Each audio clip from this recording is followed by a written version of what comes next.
Benvenuti viandanti nello spazio Fimutao.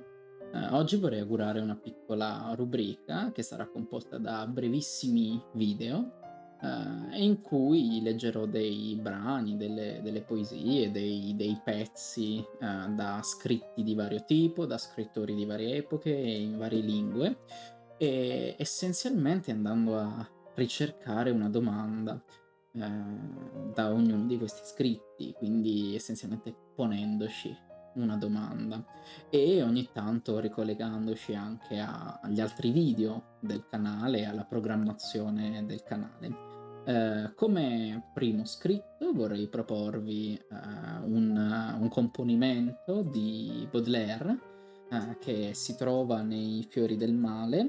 Ehm, io vi leggerò una traduzione fatta da Claudio Rendina, e il componimento è il 93esimo dei Fiori del Male, e si intitola "A una passante". La via assordante strepitava intorno a me, una donna alta, slanciata, a lutto, in un dolore maestoso.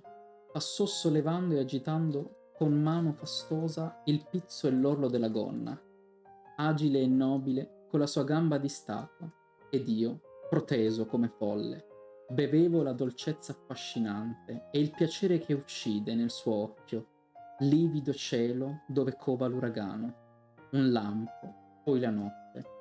Bellezza fuggitiva, dallo sguardo che m'ha fatto subito rinascere. Ti rivedrò solo nell'eternità? Altrove, assai lontano di qui, troppo tardi, forse mai, perché ignoro dove fuggi, né tu sai dove vado, tu che avrei amata, tu che lo sapevi. Questo componimento quindi ci fa, riflettere e l'ho scelto per un motivo.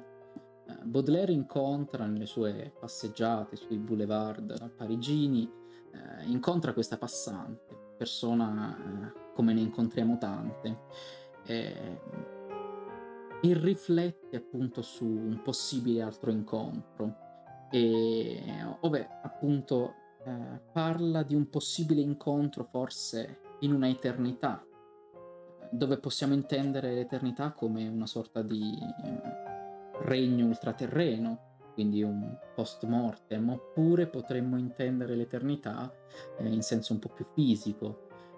Quindi la domanda che ci viene spontanea da dire, è un po' sulla probabilità di questo incontro. Una probabilità che appunto appare, secondo Baudelaire, ehm, appare così tanto minima, che può essere diluita in un'eternità di tempo. Ho scelto quindi questo racconto, questo incontro, assolutamente casuale, proprio per introdurre un po' nel canale quella che sarà la nuova discussione sulle probabilità, la nuova discussione su, una visione molto, indeterministica della realtà. Ehm, In questo senso quindi un incontro, seppur raro, appare, infinitamente possibile quando andiamo a vedere un tempo infinitamente lungo. Quindi in questo caso l'eternità è vista e percepita come, una sorta di, diluizione sì del tempo, ma una sorta di quindi, contrapposizione al tempo che è deterministico, al tempo che si manifesta, in maniera chiara, in maniera netta nella vita quotidiana di tutti i giorni, ma in contrapposizione a questo è, il luogo di tutte le possibilità, è il luogo di tutte le probabilità, è il luogo di questi possibili incontri.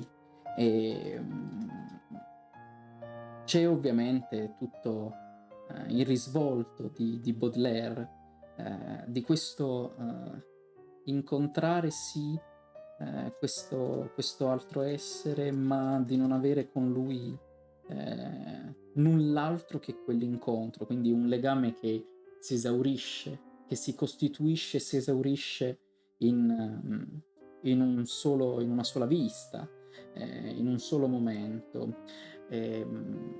possiamo anche quindi un po' riflettere sulle nostre vite, sui nostri incontri. Forse non è importante necessariamente costruire, ma è importante chiedersi, importante darsi delle possibilità di costruzione. Quindi la domanda che ci poniamo da questo scritto, è appunto, su questa eternità fantomatica e su queste probabilità.